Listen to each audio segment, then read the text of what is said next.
하나님 말씀 요한복음 8장 31절부터 32절 두 절 말씀만 보겠습니다. 제가 읽겠습니다. 그러므로 예수께서 자기를 믿은 유대인들에게 이르시되 너희가 내 말에 거하면 참으로 내 제자가 되고 진리를 알지니 진리가 너희를 자유롭게 하리라. 아멘. 지난 시간에 우리는 이제 이 세상에서 당신의 시간이 6개월밖에 남지 않았다 라고 그것을 늘 의식하시면서 사람들을 만날 때마다 또 기회가 있을 때마다 안타까움과 연민을 가지고 나를 믿어라. 나를 믿어야만 너희들이 죄 가운데에서 죽지 않게 될 것이다. 하나님의 자녀가 될 수 있을 것이다. 라는 말을 계속해서 반복하시는 예수님의 모습을 살펴봤습니다. 예수님께서 그렇게 안타까움을 가지고 말씀을 하신 것은 그 말씀을 듣고 있는 사람들의 미래가 훤히 다 보이기 때문이었다. 그런 말씀을 드렸죠. 그래서 예수님은 기회가 될 때마다 당신의 시간이 얼마 남지 않았다는 것을 전하셨고, 그래서 누구나 예수를 믿고 하나님의 자녀가 되기를, 그래서 위로부터 나는 사람, 하나님의 뜻에 따라서 위로부터 나는 사람이 될 수 있기를 권면하셨습니다. 그리고 사실 지난주 본문 마지막 절 30절 말씀은 상당히 고무적인 말씀으로 끝이 났습니다. 30절 말씀 어떤 거였죠? 이렇게 됐습니다. 같이 읽어보죠. 시작. 이 말씀을 하심에 많은 사람이 믿더라. 아멘.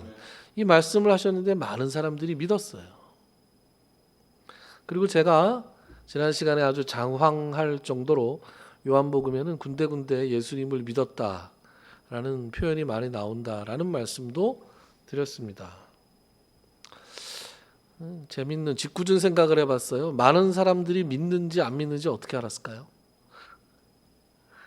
사도 요한이 손 들어보라 그랬을까요? 믿는 사람만 남고 안 믿는 사람은 떠나세요. 뭐 그랬을 것 같지는 않습니다. 설문조사를 했을 리도 없고요. 틀림없이 그들의 눈빛이나 그들의 아멘 하는, 그때도 아멘 문화가 있었는지 모르겠는데 우리 권사님 출석하시는 순복음교회는 아멘 문화가 아주 잘 돼 있죠. 네, 우리 교회는 아멘을 잘 안 하는 문화가 잘 돼 있습니다. 근데 어쨌든 우리는 아멘을 하는 게 굉장히 쑥스러워요. 그래서 속으로 막 아멘 이렇게 하죠. 네.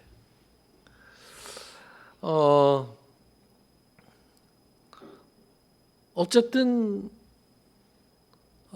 그들이 상당히 믿는 추세, 믿는 분위기가 형성이 된 것을 사도 요한이 아마 파악을 했을 것이다. 그리고 많은 사람이 믿었다 이렇게 적어 놓은 거죠. 제가 가르치는 초등학교 여자애들이 있어요. 얘네들 만만치 않습니다. 초등학교 6학년 여자애들 만만치 않아요. 뭔가 막 설명을 한 다음에 알았어? 그렇게 얘기하면 반응을 안 합니다.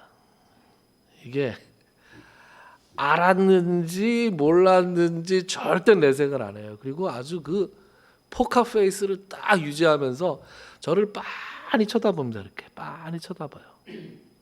내가 알았는지 몰랐는지 알아맞혀봐라. 이야, 이거 진짜 만만치가 않습니다. 초등학교 6학년 여자아이들.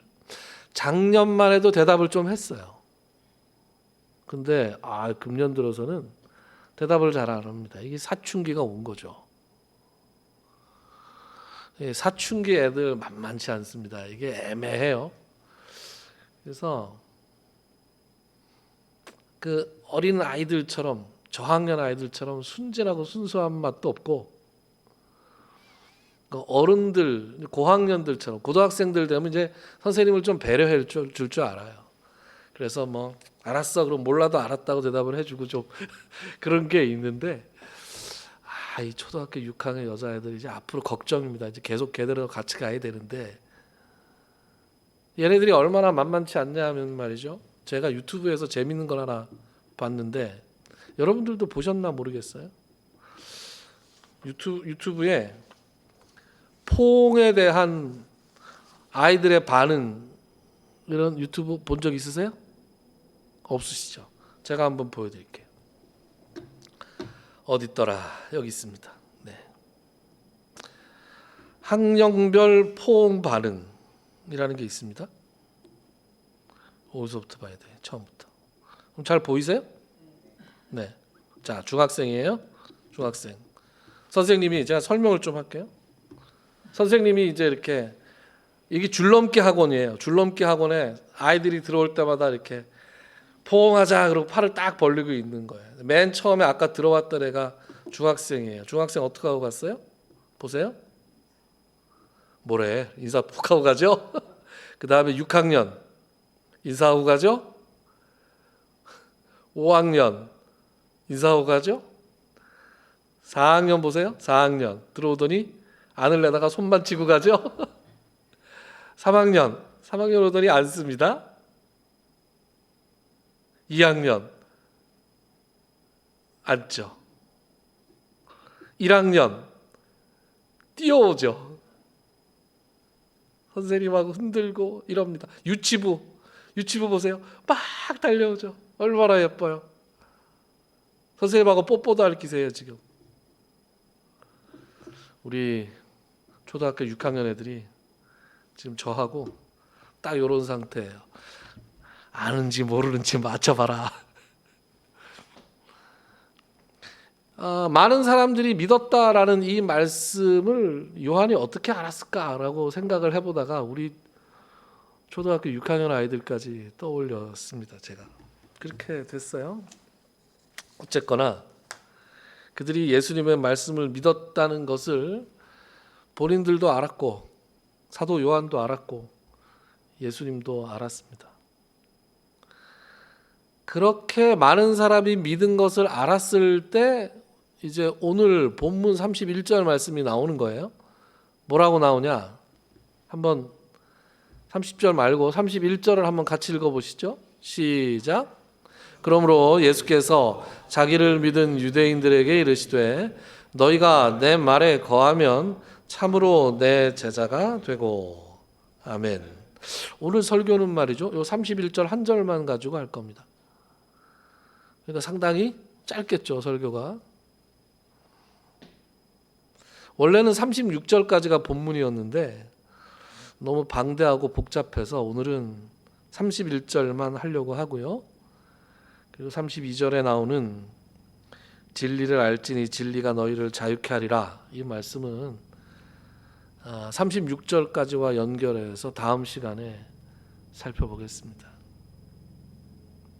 오늘 말씀을 자세하게 읽어보면 말이죠. 그냥 보면 잘 몰라요.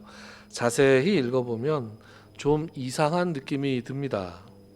지금 예수께서 너희가 내 말에 거하면 참으로 내 제자가 될 것이다 이렇게 말씀하시잖아요. 근데 누구한테 그렇게 말씀하세요? 자기를 믿은 유대인들에게 그렇게 말씀하십니다. 이런 표현도 굉장히 낯선 표현이죠. 그냥 유대인들에게가 아니라 자기를 믿은 유대인들에게 이렇게 표현. 요한복음 내내 이런 표현이 별로 없어요.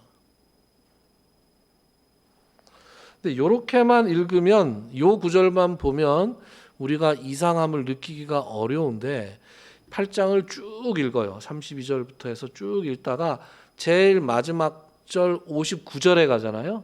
59절에 가면 진짜 이상함을 느낄 수 있습니다. 59절 제가 읽을게요.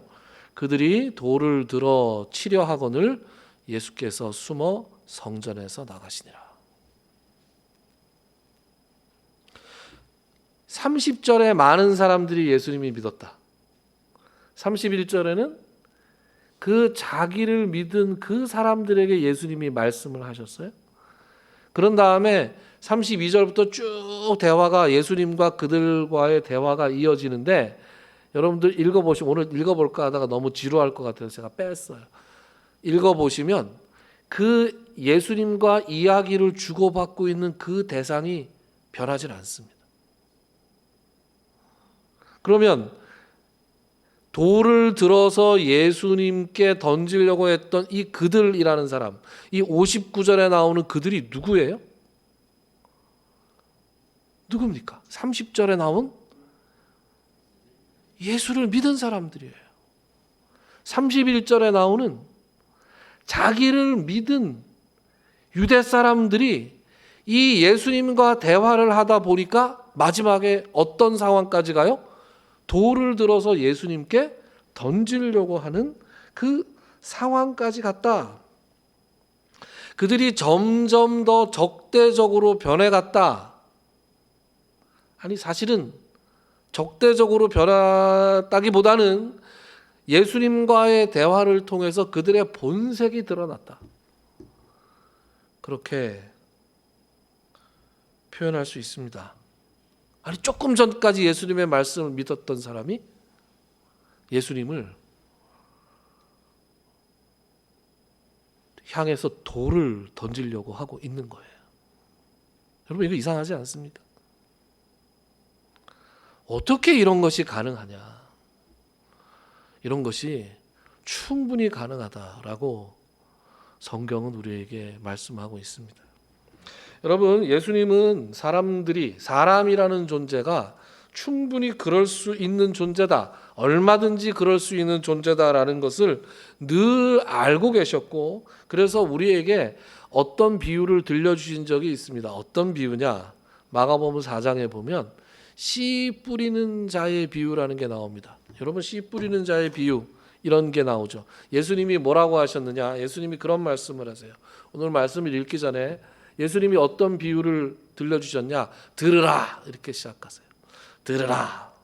씨를 뿌리는 자가 나가서 씨를 뿌렸는데 어떤 것은 길가에 떨어졌는데 새들이 와서 먹어버리고, 더러는 흙이 얕은 돌밭에 떨어짐에 흙이 깊지 아니하므로 곧 싹이 나오나 해가 돋은 후에 타서 뿌리가 없으므로 말랐고, 더러는 가시떨기에 떨어짐에 가시가 자라 기운을 막음으로 결실하지 못하였고, 더러는 좋은 땅에 떨어짐에 자라서 무성하여 결실하였으니 30배나 60배나 100배가 되는 결실을 얻었다. 들을 귀 있는 자는 들을지어다. 예수님이 그러셨단 말이에요. 제자들에게 들을 귀가 있었을까요? 들을 귀가 있을 리가 없죠. 그래서 제자들이 예수님께 나중에 따로 여쭤봅니다. 그 비유가 의미하는 것이 무엇입니까? 그랬더니 예수님께서 지금 마가복음 4장 13절부터 20절까지의 말씀을 지금 해주신 거예요. 여러분들하고 저하고 한 절씩 번갈아 가면서 한번 읽어봅시다. 13절부터 20절 번갈아 가면서요. 시작. 또 이르시되 너희가 이 비유를 알지 못할진대 어떻게 모든 비유를 알겠느냐? 말씀이 길가에 뿌려졌다는 것은 이들을 가리킴이니 곧 말씀을 들었을 때 사탄이 즉시 와서 그들에게 뿌려진 말씀을 빼앗는 것이요. 또 이와 같이 돌밭에 뿌려졌다는 것은 이들을 가리킴이니 말씀을 들을 때 즉시 기쁨으로 받으나 그 속에 뿌리가 없어 잠깐 견디다가 말씀으로 인하여 환난이나 박해가 일어나는 때에는 곧 넘어지는 자요. 또 어떤 이는 가시떨기에 뿌려진 자니 이들은 말씀을 듣기는 하되 세상의 염려와 재물의 유혹과 기타 욕심이 들어와 말씀을 막아 결실하지 못하게 되는 자요. 좋은 땅에 뿌려졌다는 것은 곧 말씀을 듣고 받아 30배나 60배나 100배의 결실을 하는 자니라. 아멘. 자, 말씀을 뿌리는 자는 누구예요? 예수님이세요. 예수님이 말씀을 뿌리시는데 사람들이 많은데 여기도 떨어지고 저기도 떨어지는 거죠. 첫 번째로 어디에 뿌려져요? 길가에 뿌려져요. 길가에 뿌려지게 되면 마치 씨앗이 길가에 뿌려진 것 같아서 새들이 오다 그걸 다 집어먹었다. 여기서 새가 의미하는 바는 여기서 뭐라 그래요? 말씀을 들었을 때 15절에 보면 사탄이 즉시 와서 그들에게 뿌려진 말씀을 빼앗는다. 그러니까 이런 사람들은 아예 말씀이 먹히지가 않는 사람들이에요. 예수님께서 말씀을 했지만 아예 그 말씀에 대해서 관심도 없고 깨닫지도 못하고 그런 사람들입니다. 16절에 보면 돌밭에 뿌려졌다 이런 표현이 나오죠. 여러분, 돌밭에 뿌려졌다는 것은 어떤 사람이냐? 말씀을 들을 때에 즉시 기쁨으로 받았다는 거예요. 그러니까 어떤 말씀이 중요해요? 일단 받았다니까요. 그것도 즉시 받았대요. 기뻐하면서 받았다고요. 이거 충격적인 말이에요. 나중에 좀 더 자세하게 살펴보겠습니다. 그런데 그 속에 뿌리가 박혀 있지 않아서 말씀으로 인해서 환난이나 박해가 오게 되면 곧 넘어진다. 그리고 또 어떤 사람이 있어요? 가시떨기에 뿌려진 자가 있다. 말씀을 듣기는 했는데, 그리고 싹도 틔웠는데, 잘하려고 했는데 그 결실을 방해하는 것들이 가시덤불처럼 덮고 있는 거예요. 그래서 거기서 지금 뭐라고 돼 있어요? 19절에 보면 세상의 염려, 재물의 유혹, 그리고 그 다음 표현이 재밌어요. 기타 욕심, 기타 등등 이렇게 돼 있죠. 그래서 말씀을 막아서 결실하지 못하게 되는 자고, 좋은 땅은 말씀을 듣고 30배, 60배, 100배의 결실을 맺는 사람이다. 여러분, 이 말씀은 말이죠, 뭘 말씀해 주느냐? 말씀을 듣고 믿는 사람들은 많으나 결국 결실을 맺는 사람은 매우 드물다라는 것을 이야기해 줍니다. 결실을 방해하는 것들에 뭐가 있느냐? 오늘 요한복음의 본문대로라면 너희가 참으로 내 제자가 될 것이다 라고 말씀을 하셨는데, 참으로 어떤 사람이 예수의 말씀을 듣고 참으로 예수의 제자가 되는 것을 방해하는 것들이 이렇게 많다는 거예요. 여러분, 세상을 낙관적으로 보는 사람이 있고 비관적으로 보는 사람이 있죠. 낙관적으로 보는 사람들 마음이 편안하죠. 비관적으로 보는 사람은 매사가 다 부정적입니다. 피식피식 말라요, 주로. 저처럼 외형을 가진 사람은 낙관론자일 가능성이 매우 높죠. 그런데 낙관론 그거 참 좋은데 제일 위험한 게 뭡니까? 근거 없는 낙관론이죠. 아무런 근거 없이 그냥 다 잘 될 거야 이렇게 얘기하는 사람들, 이거 심각한 문제가 생깁니다. 특히나 신앙생활을 할 때 근거 없는 낙관론을 가지게 되면 이렇게 되죠. 내가 예수를 믿고 교회 다니면 그냥 모든 게 다 잘 되겠지 이렇게 생각하는 그런 근거 없는 낙관론을 가지게 됩니다.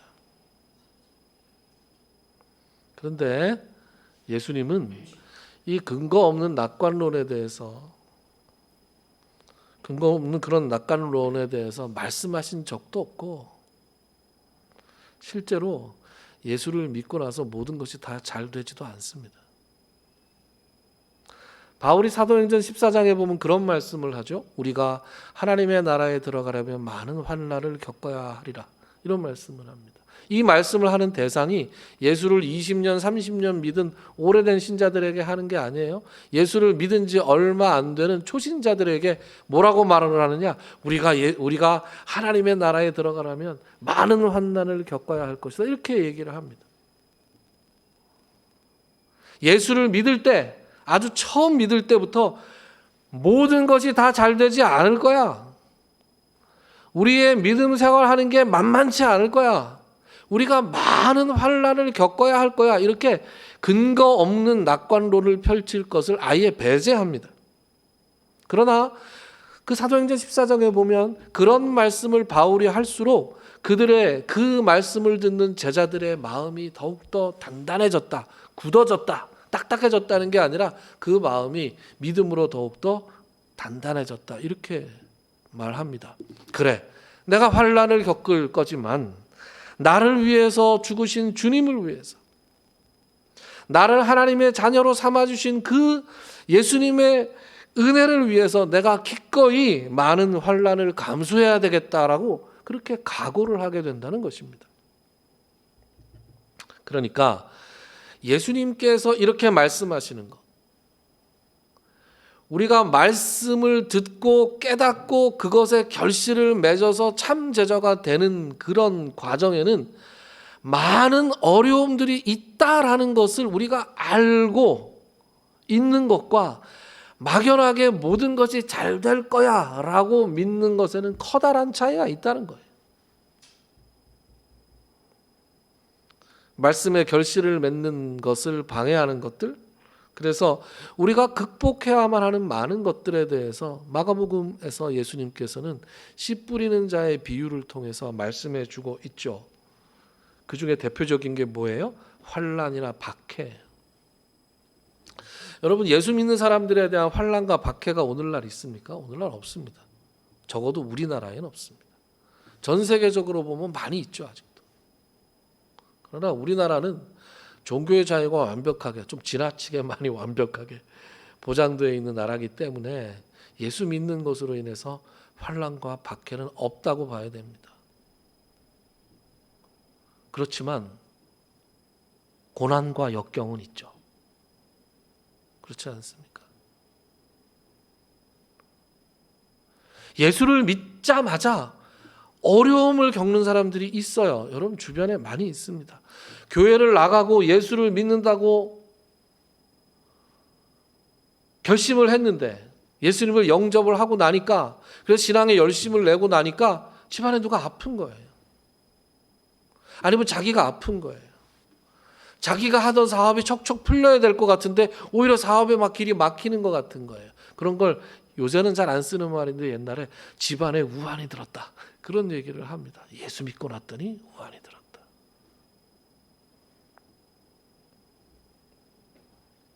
그럴 때 그 속에 뿌리가 없으면 말이죠, 말씀에 뿌리가 내려져 있지 않으면 금방 넘어질 수밖에 없습니다. 근거 없는 낙관론에 기대해서 예수를 자기 마음대로 믿고 자기가 믿고 싶은 대로 믿고 있다가 교회를 나가면 모든 게 다 잘 되겠지 이렇게 생각하고 있다가 어떤 시련을 탁 맞이하면 뿌리가 없어서 흔들리게 되는 거예요. 그래서 제일 먼저 뭐부터 그만둔다? 에이, 교회 나가는 것부터 어떻게 접어야 되겠다, 이렇게 생각하는 거죠. 그래서 우리가 뭘 해야 됩니까? 여러분, 예수를 믿는 과정 있잖아요. 예수를 처음에 어떻게 믿게 되느냐, 그 과정은 정말 다양해요. 그렇지 않습니까? 저 같은 경우는 모태신앙이라고 하는 경우였기 때문에 언제 예수를 믿게 됐는지 알지도 못하는 가운데 예수를 믿었고, 기독교적인 집안, 기독교적인 분위기에서 자라났고, 그러나 그것이 제가 예수님을 영접하는 계기가 되진 않았고, 나중에 또 어떤 계기를 통해서 직접 예수님을 영접하는 계기가 있었죠. 물론 그렇게 예수를 믿는 사람, 전혀 예수 믿지 않는 집안에서 기적적으로 예수를 믿게 되는 사람도 있고, 어떤 사람은 저녁 먹고 평상에 앉아 있다가 교회당 종소리가 들려서 마음이 움직여서 교회를 갔다, 이런 사람도 있고, 결혼하려고 할 수 없이 결혼하려고 어떤 여자가 좋아서 어떤 남자가 좋아서 결혼하려고 할 수 없이 예수를 믿게 돼서 베이직 교회 목사님처럼 와이프가 이상한 데 빠진 거 아닌가 싶어서 잡으러 갔다가 예수를 믿게 된 사람도 있고, 별의별 사람들이 다 있습니다. 예수를 믿게 되는 계기는 굉장히 다양하지만 그렇게 입문한 사람들이 반드시 거쳐야 되는 게 뭐냐? 말씀의 뿌리를 내리는 거예요. 예배를 통해서, 설교를 통해서, 말씀을 직접 읽는 것을 통해서 이 신앙의 뿌리를 내리지 않고 내가 믿는 것이 과연 어떤 것인가에 대해서 뚜렷하게 뿌리를 내리지 않으면 어떤 환난, 풍파, 고난, 역경 이런 것들이 있을 때 그 뿌리째 그 믿음이 뽑혀질 수밖에 없는 겁니다.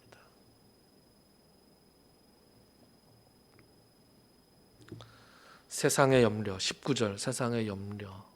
제가 늘 예배 시작하기 전에 세상에 속한 많은 것들, 우리의 마음을 나뉘게 하는 모든 것들, 실제로 많다니까요. 어떤 분들은 예배하고 목사가 설교하는데 집에 가스레인지 끄고 왔나? 이런 생각하는 사람들도 있어요. 사소하게는 별의별 생각을 다 하면서 말씀에 집중을 못합니다. 일주일에 딱 한 번 그 시간인데 혼자서 성경 공부하지도 않는데. 그죠? 그런데 5만 가지 잡생각이 다 들은 거예요. 여러분, 이 5만 가지 잡생각이 스스로의 생각인 것 같습니까? 저는 그렇게 생각하지 않아요. 어떤 악한 영의 역사가 있다고 저는 생각을 하는 거예요.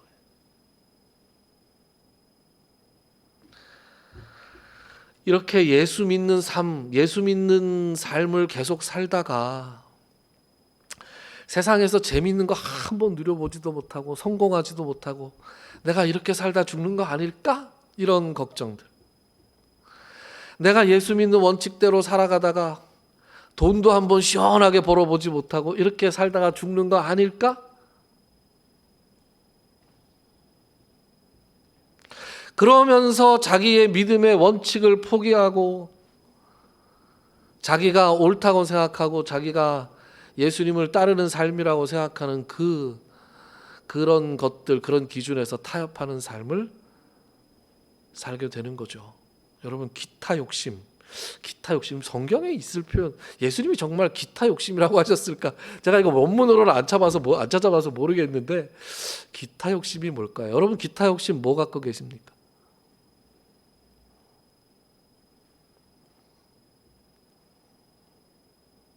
기타 욕심이라는 표현이 참 재밌다라는 생각을 했습니다. 어쨌든 아까도 제가 말씀드렸지만 제가 오늘 본문을 읽다가 요한복음 8장의 본문을 읽다가 마가복음 4장의 씨 뿌리는 자의 비유를 떠올리게 된 것은 바로 그 말씀 때문이었어요. 어떤 말씀?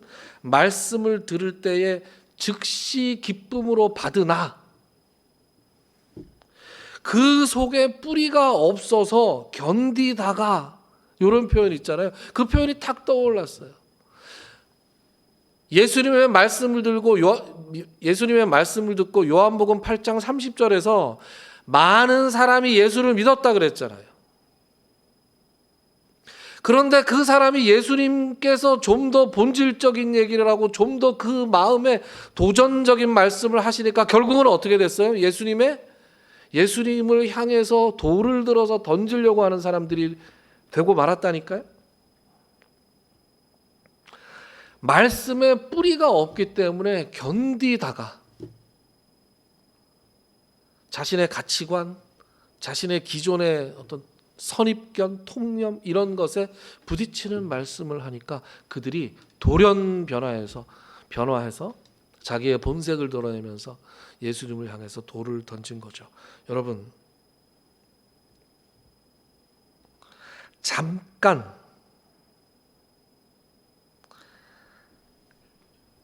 잠깐 견디다가 뿌리째 흔들리는 거, 이 잠깐이 얼만큼의 기간인 것 같습니까?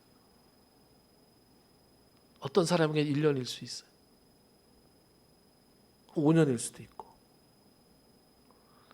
10년일 수도 있고, 여기 요한복음에 나오는 사람들처럼 몇 분, 몇 시간 후일 수도 있습니다. 잠깐 견디는 거예요.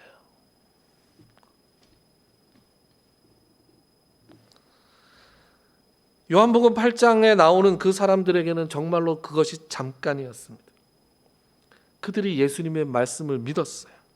누가 봐도 믿는 표정을 하고 믿는 말, 믿는 제스처를 줬습니다. 그래서 그걸 보고 예수님께서 그들에게 뭐라고 하시느냐? 그러나가 아니라 그러므로 이렇게 연결어를 하고 있어요. 요한복음 8장 31절은 그러나로 시작하는 게 아니라 그러므로로 시작하고 있어요. 많은 사람이 예수님을 믿었더라. 그러므로 예수님께서 자기를 믿은 사람들에게 말씀하시되, 자기를 믿은 유대인들에게 뭐라고 말씀하시느냐? 너희가 내 말에 거하면 참으로 내 제자가 될 것이다. 그렇게 얘기합니다. 그러니까 저는 이렇게 들리는 것 같아요. 이 말씀이 어떻게 들리느냐? 예수님이 어떤 말씀을 하시니까 무리들 중에 많은 사람들이 믿는 것 같은 표정을 짓고 있단 말이에요. 믿는 것처럼 아멘을 하고 있단 말이에요. 그래서 예수님께서 한 번 더 조건을 거시는 거예요. 너희가 지금 믿는다고? 아닐걸? 조금 더 필요해. 거기서 한 걸음 더 나아가야 돼. 너희가 정말로 내 참 제자가 되고 싶어? 그러면 내 말에 거해야 한다. 그렇게 얘기합니다. 여러분, 거한다는 게 뭡니까? 거한다는 건 잠깐 깨닫고 잠깐 깨우치고 잠깐 믿고 하는 것이 아니에요. 거한다는 것은 그 믿는 상태에 계속해서 머물러 있다는 뜻입니다. 그러고 보면 요한복음에 이 거한다라는 표현이 참 많이 나오죠. 너희가 내 안에 거하고 내 말이 너희 안에 거하면 무엇이든지 구하라 그리하면 이루리라. 내 말이 너희에게 거하고 너희가 내 안에 거하면 너희는 마치 포도나무에 연결되어 있는 가지 같아. 너희가 열매를 많이 맺게 될 것이다. 예수님은 항상 이 거하는 것, 머물러 있는 것, 오랫동안 견디고 머물러 있는 것에 대해서 말씀하셨습니다. 그러니까 우리가 참 제자가 되려면 마가복음 4장의 표현대로 30배, 60배, 100배의 결실을 맺으려면 우리가 버티고 견디고 머무르는 것이 필요합니다. 그 과정에는 환난과 박해가 있을 수도 있고 개인적인 고난과 역경이 있을 수 있고 그 안에는 재물에 대한 염려, 재물에 대한 유혹과 세상에 대한 염려와 그리고 가장 중요한 게 뭐예요? 기타 욕심이 우리에게 있을 수 있는데 그 모든 것들을 다 견뎌내고 예수님의 말씀 가운데 거하는 것이 필요하다. 그럴 때 우리가 예수님의 참 제자가 될 수 있다라는 말씀을 합니다. 여러분, 제자라는 표현이 어떠십니까?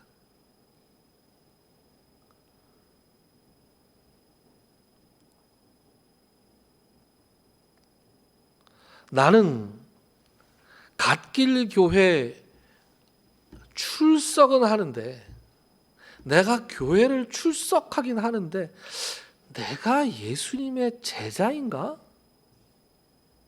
내가 예수님의 제자가 되기를 원하는가? 예수님은 교회에 왔다 갔다 하라고 말씀하지 않고 내 제자가 되어야 한다. 그렇게 우리에게 늘 도전하십니다. 그리고 그 제자가 되기 위해선 내 말이 너희 안에 있고 너희가 내 말 가운데 거해야 된다라고 말씀하십니다. 우리 학원 아이들이 말이에요. 10월 말만 되면 뭐라고 저한테 얘기하느냐? 선생님, 우리 학원은 할로윈 파티 안 해요? 이렇게 물어봅니다. 특히 이제 저학년으로 갈수록 선생님, 우리 할로윈인데. 그럼 제가 할로윈인데 뭐? 선생님 할로윈 안 좋아해? 안 해? 한 번도 할로윈 같은 거 한 적 없어요. 그런데 여러분들 할로윈 뭐 하십니까? 안 하시죠? 우리는 할로윈 세대는 아니에요. 그런데 요즘 젊은이들은 할로윈이라고 하면 아주 대환장 파티들을 합니다. 얼굴에 막 온갖 그림들을 그리고 할로윈을 둘러싸고 몇 년 전에 아주 좋지 않은 일도 한번 있었죠. 할로윈은 기독교적인 배경에서 또 목사로서 할로윈을 제가 할로윈 파티를 할 일은 없겠죠. 굉장히 거부감을 가지고 있는데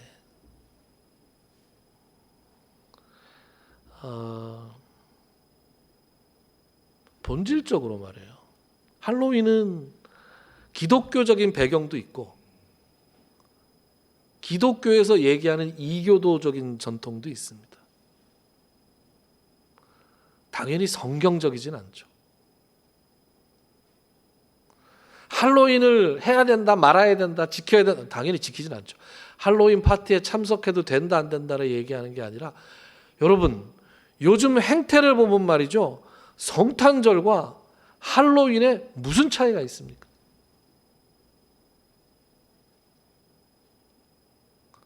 그냥 즐겁게 먹고 노는 날 아니에요, 다?